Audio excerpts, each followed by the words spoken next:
Na na na na na na na na na na. Loh, ini udah mulai toh. Maaf ya, maaf. Annyeonghaseyo. Jangan kinantimnida. Halah, sok-sokan Korea. Mungkin itu kali ya yang ada di benak pikiran kalian. Hehe. Maaf ya. Gue tuh punya banyak cowok di kamar gue. Ada Kang Daniel, Sehun, Jimin, bahkan sang Raja G-Dragon. Udahan halunya. Yuk lanjut yuk. By the way, umur gue 20 tahun. Masih kinyis-kinyis kayak squishy. Bapak gue sengaja memberikan nama Kinanti. Ya karena dia berharap kalau gede nanti gue bakal jadi penyanyi tembang-tembang Jawa. Padahal ya Bapak itu punya grup campur sari. Kalian tahu nggak campur sari itu apa? Ya gampangnya itu kayak Lord of Sadness, Didi Kempot gitulah. Tapi bedanya kalau bapak gue ini, dia itu grup musik yang sering manggung dari kondangan ke kondangan, kampung ke kampung. Pas gue baru lahir, owe, bapak udah berandai-andai kalau gue bakal jadi penyanyi sehebat ibu. Gue akuin kalau ibu emang penyanyi sinden yang populer di kalangan grup campur sari. Grup Mekarsari memang yang paling laris manis Tanjung Kimpul pada waktu itu. Ibu gue adalah sang Maradona. Maksudnya primadona. Pas gue masih kecil, ibu ngajarin gue nyanyi campur sari. Kebayangkan kalau gue dari kecil udah diajarin jadi sobat ambyar. Sayangnya setiap ibu ngajarin gue nyanyi campur sari, gue selalu gak menunjukkan ketertarikan. Bapak yang paling kecewa. Soalnya nama yang disematkan pada gue menjadi doa yang gak terkabul. Sepertinya semesta tidak mendukung. Halah, stick banget ya. Hidup gue berubah ketika ibu meninggal dunia. Grup Mekarsari menjadi oleng seperti kapal tanpa nakoda. Namun, bapak pantang menyerah.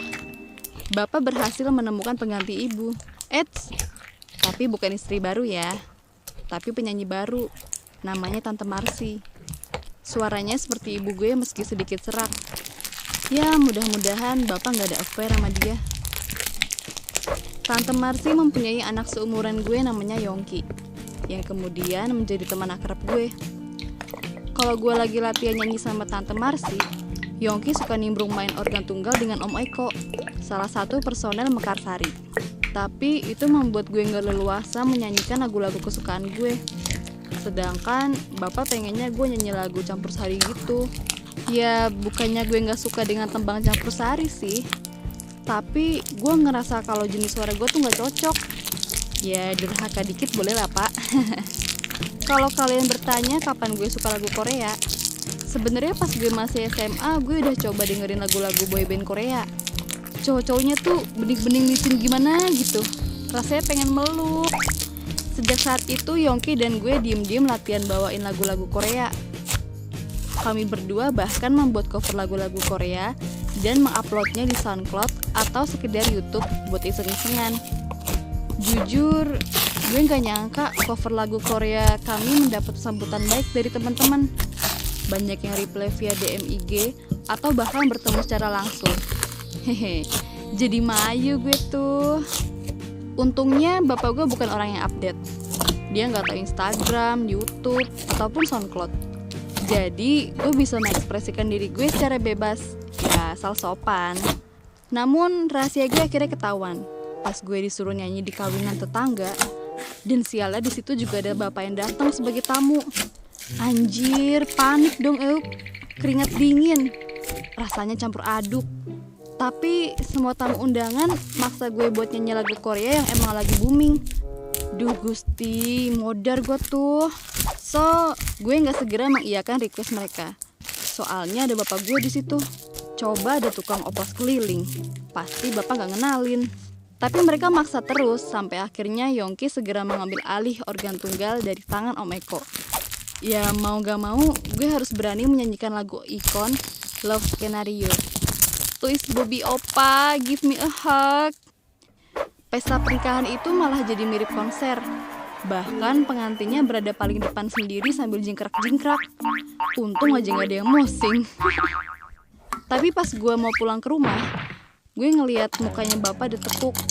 Ya seolah-olah mengisyaratkan kalau dia marah sama gue. Bapak tiba-tiba bilang gini, "Nggak semua hal itu harus mengikuti zaman. Harus ada yang tinggal untuk menjaga apa yang kita punya supaya nggak hilang. Nggak usah lagi nyanyi lagu yang macem-macem."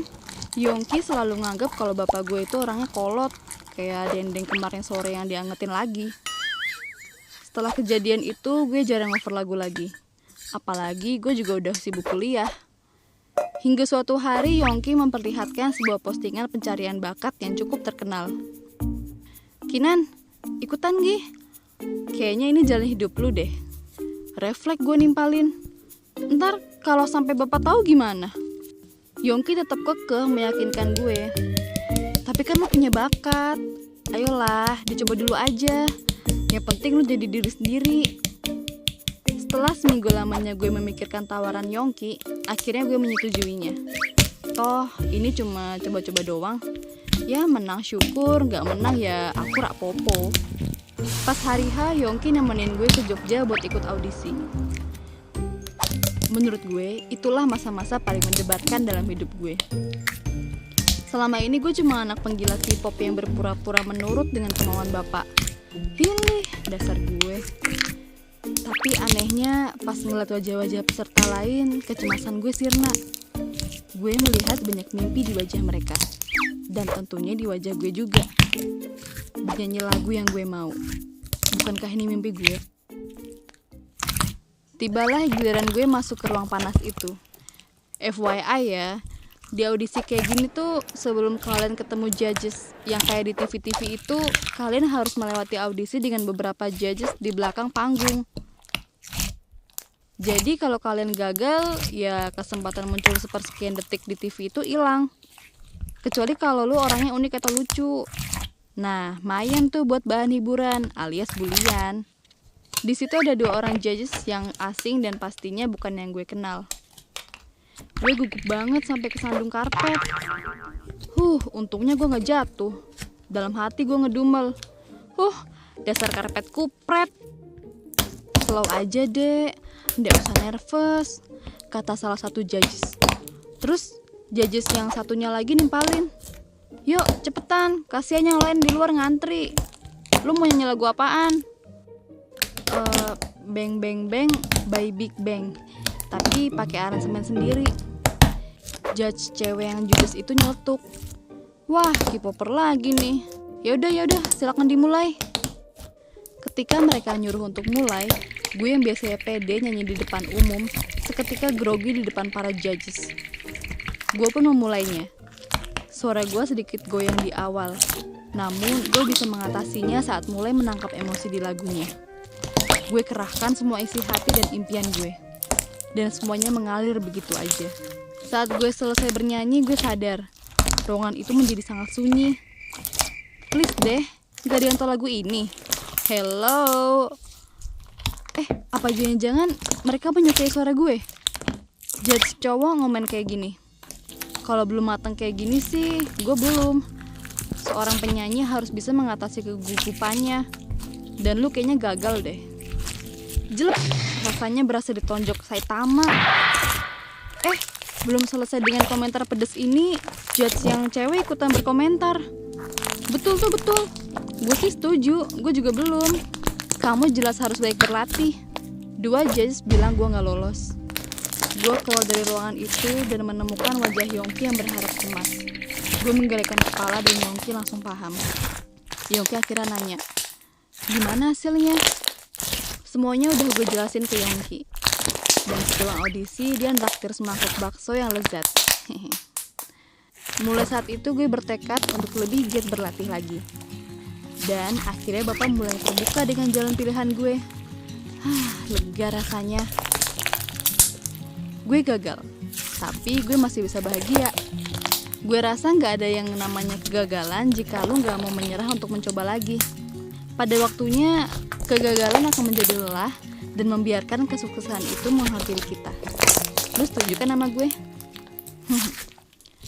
Kalau kalian punya cerita unik dan ingin dibuatkan animasi menarik kayak gini, bisa dikirim ke email di bawah ini ya. Dan jangan lupa like, share, comment, and subscribe channel Gue Punya Cerita.